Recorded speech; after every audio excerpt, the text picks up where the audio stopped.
রাত দুটোর সময় ফোনে মারতেছে, এইভাবে তোমার সময় কেটে গেছে, তুমি কবরে গিয়ে শান্তির থাকবে আশা করো। আল্লাহ নবী বলেছেন কবরটা কারোর জন্য জান্নাতে টুকরা, কবরটা কারোর জন্য জাহান্নামের গর্ত। কবর দেওয়ার পরে কবরে মাটি দেওয়া শেষে গেলে আমার এই সামনে মাইকটা আছে 4 আঙ্গুল দূরে, আমি দেখতে পাবো এত কালো কবর, এত কালো অন্ধকার, আমার সামনে মাইকটা আছে দেখা যায়। আচ্ছা এতদিন যদি ওয়াজ শুনেছেন জাহান্নামের আগুনের রং লাল না সাদা?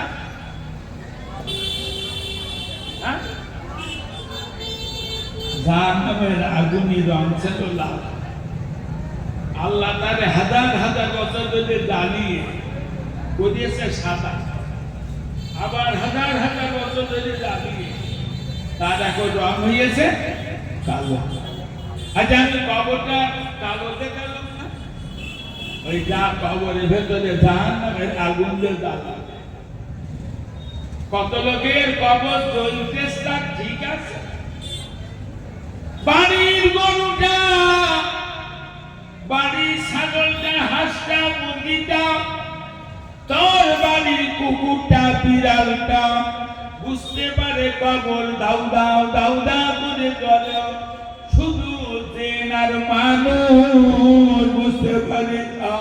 ও মানুষই কবরে দাঁড়িয়ে থাকলো, কবরটা দাউ দাউ করে চললো, বুঝবার মতন ক্ষমতা তোর নাই।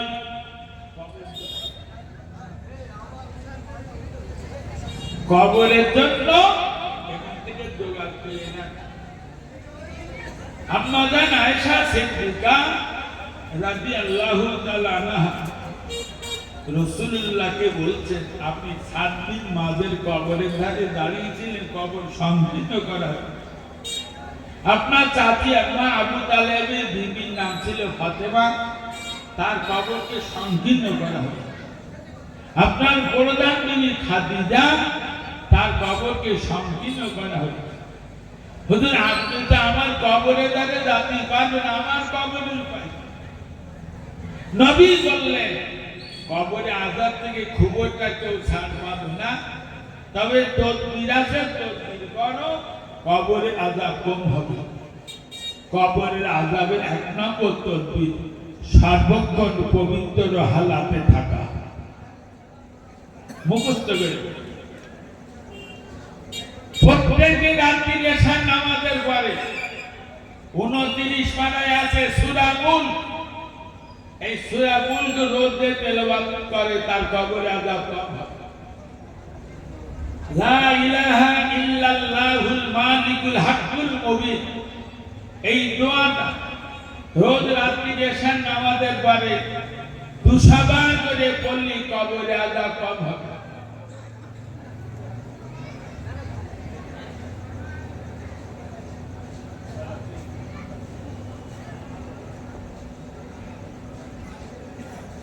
ভাই বলাচ্ছেন যার সেই সামলাম, তাহলে আমার কবরে যাওয়ার লোক যখন হইল না, কিয়ামতেও আমার বেকার কেউ হবে না। যার সেই বসিয়ে দাও মতো কবর আর কিয়ামতের জন্য। বুখারী আর মুসলিমের হাদিসে নবী বলেছেন, ইয়া মাশাআল্লাহ কুরাইশান ফাতাকুম মিনান নারি লা গুনানকুম মিনাল্লাহি শাইআ, ইয়া ফাতিমা বিনতে মুহাম্মদ সাদু গুনানকুম মিনাল্লাহি শাইআ। আল্লাহ নবী বললেন, আয় আমার গরিব বংশের মানুষরা, তোমরা তোমাদের ঈমানের দ্বারা আমলের দ্বারা আমার আল্লাহ জাহান্নামকে তোমরা হারাম করে দাও, কারণ আমি রাসূলুল্লাহ তোমাদের বংশের নবী এলে কি হলো, আমার আল্লাহ জাহান্নাম থেকে আমি তোমাদের বাঁচাতে পারবো না। বুখারীর হাদিস, নবী তার বংশপালার বাঁচাতে পারবে না বলে বুখারী আর মুসলিমের হাদিসে রাসূলুল্লাহ হযরত ফাতেমা রাদিয়াল্লাহু তাআলা কে ডেকে বলল, ওগো বেটি, ঈমান আমল ভালো করে কবরে দিও না, তোমার বাপ আখির জামানার নবী তোমাকে জাহান্নাম থেকে উদ্ধার করতে পারবে না। আমাদের কেউ বাঁচাতে পারবে না ঈমান আর আমল ছাড়া। বেরেদের জিজ্ঞেস করে, আমার ঈমান আমল কি না, আমি ছাল পাবো কিনা, কোন হুজুর জান না, আমি নিজে জানি। বেরেদের জিজ্ঞেস করে, রাত একটার পরে বালিশি মাথাতে, বালিশি দুটো তিনটে চড় মেরে বলবে, তুই বল আমি কবর কিয়ামতে ছাড় পাবো কিনা। অন্য সময় জিজ্ঞেস করলে বলতে পারবে না। বলো রাত একটার পরে বালিশ কথা বলে মানচিত্র। তো আমি বাড়াবো না, বহুত কথা বলেছি, একটা বিশেষ কথা বলছি। প্রায় মসজিদে একটা রোগী 2 রাকাত জুমার ফরজ নামাজ পড়ে একবার মুসল্লি বাড়ি যাচ্ছে। আলহামদুলিল্লাহ। তবে টাউন হেজার মসজিদ গুলো এটা খুব বেশি। বসিরহাটের আল্লামা নামাজ শিক্ষায় লিখেছেন, জুমার দিন জুমার ঘরে 22 রাকাত নামাজ পড়ে।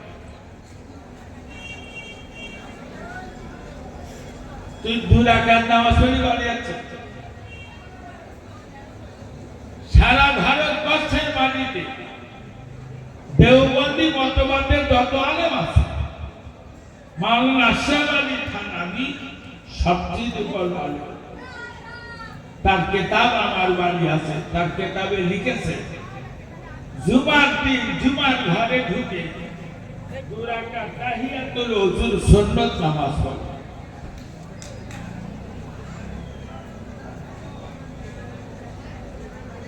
তারপরে 2 রাকাত দুখুলুল মসজিদের সুন্নাত নামাজ পড়ে। থানভী লিখে বলে 4 রাকাত ক্বাবলাল জুমার সুন্নাত নামাজ পড়ে। ইমামের পিছনে 2 রাকাত জুমার ফরজ নামাজ পড়ে। থানভী লেখা কিতাবে লিখেছে 4 রাকাত আখিরি যোহরের নামাজ পড়ে। থানভী কিতাবে আছে, আমার বাড়ি যাবেন দেখিয়ে। থানভী লিখেছে 4 রাকাত আখিরি যোহরের নামাজের নিয়ত লিখেছে, 2 রাকাত জুমার সুন্নাত নামাজ পড়ো, 2 রাকাত নফল পড়ো। কতই বলেন যারা 2 রাকাত পড়ে চলে যাচ্ছে, এরা কোন মতে ইচ্ছা মতে এর নাম কি খোদার হয়?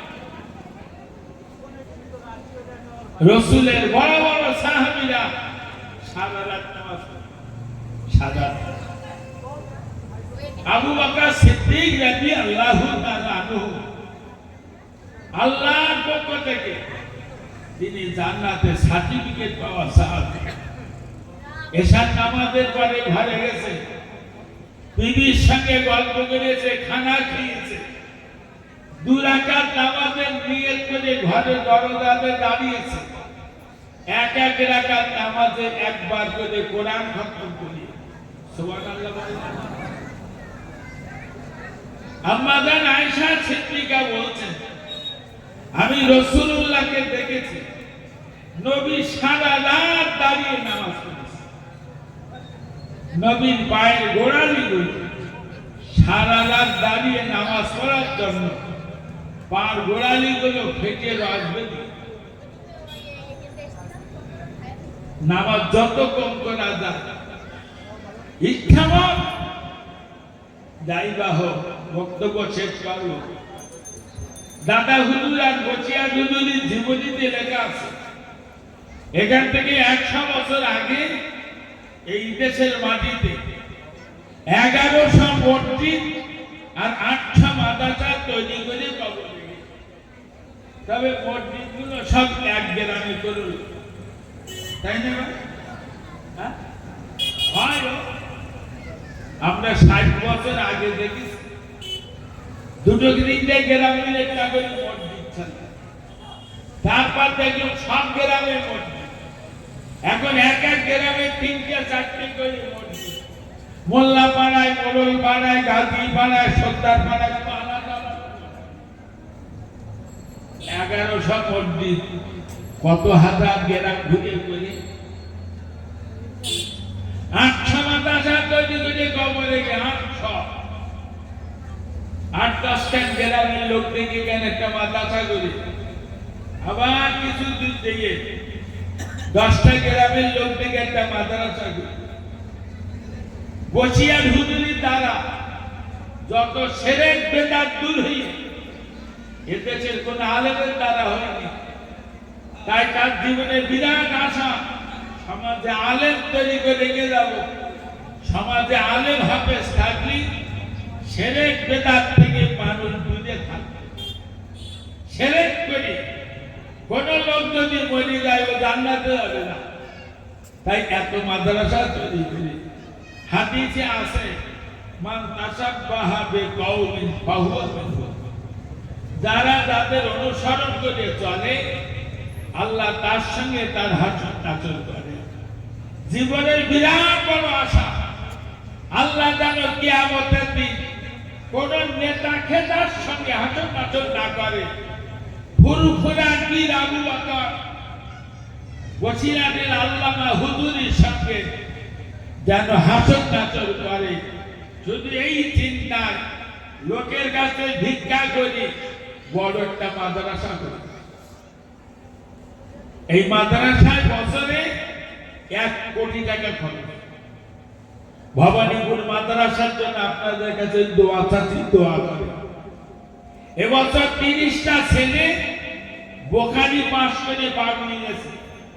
আগামী রমজান বাদে আমরা মুক্তি বিভাগ খুলছি এবং আরবি সাহিত্যের ক্লাস খুলছি, কারি বিভাগ খুলছি। মাদ্রাসার জন্য আপনাদের কাছে দোয়া চাচ্ছি, তেমনি ছেলে চাচ্ছি, দুটো ছেলে পাঠাবেন। মাওলানা মুফতি কারি হয়ে ছেলে বাড়ি আসবে, আপনি চান না একটা ছেলে মাদ্রাসায় দেন। রোজার দিন 3 দিন বাদে আমরা ছেলে নেব। বারবার করে বলে যাচ্ছি দুটো ছেলে দেবেন। বাগ জেলার আশপাশে ছেলে আছে, হায়দারপুরের ছেলে আছে, তো বহু দূরের বাচ্চা আছে, মুর্শিদাবাদের বাচ্চা আছে। আমি যেখানে জলসায় যাই, জলসা শেষে মাদ্রাসার জন্য দোয়া চাই, ছেলে চাই।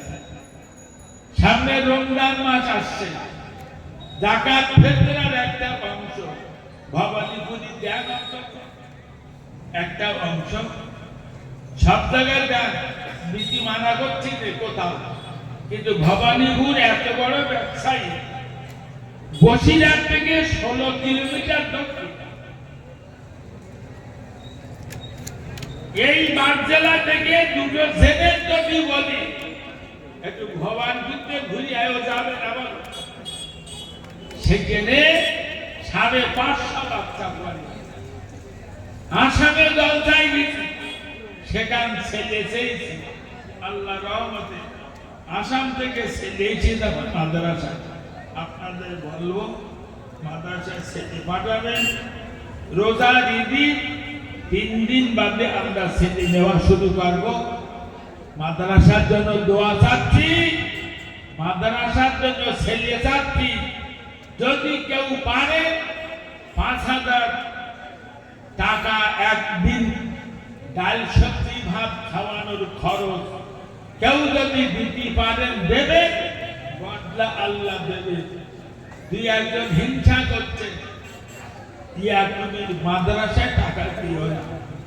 আমারে বলে ধরে আপনার টাকা যদি মানা করছে, দেখেন টাকা যদি আমার দেন তাহলে দেবে, আর যদি মাদ্রাসার দেন তাহলে দেন। আমার টাকা দিতে হবে, কারণ আমি রোজ রুটিনতে গেলে জলসা করি।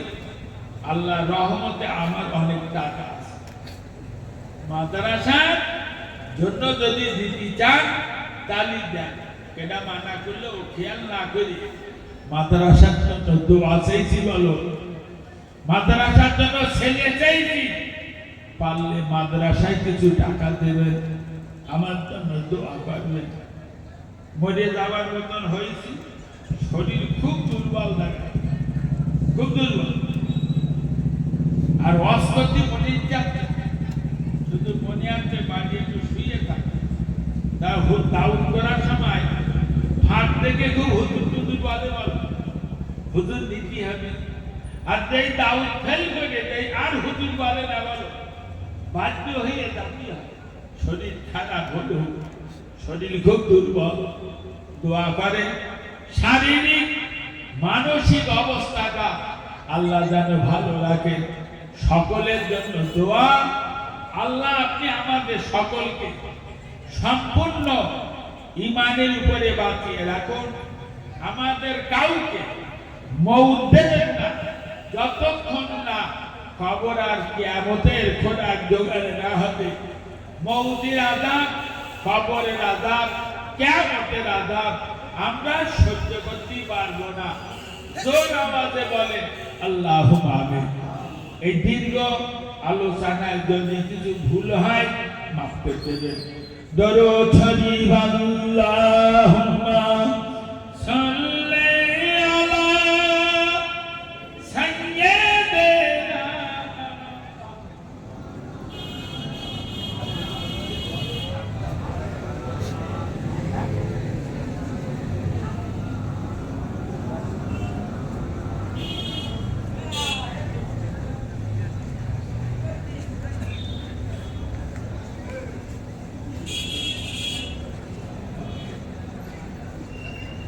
এখন আপনাদের সামনে বক্তব্য রাখার জন্য আসছেন সেবগাত হযরত মাওলানা সেবগাতুল্লাহ ফাতিহ সাহেব।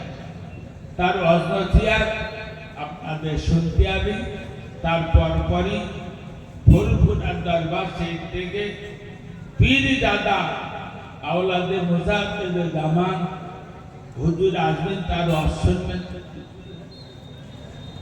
খিচুড়ি খেয়ে তারপর আপনাদের শুনি।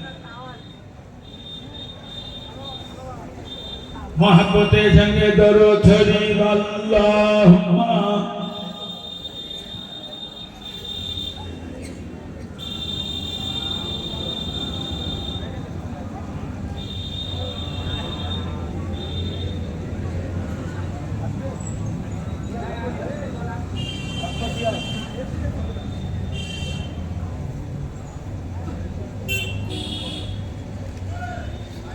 रसूलुल्लाह की मोहब्बत दिल में लेके आया हूँ, जो दौलत लुटनी ही सकती हो, ओह दौलत लेके आया हूँ। निगाहों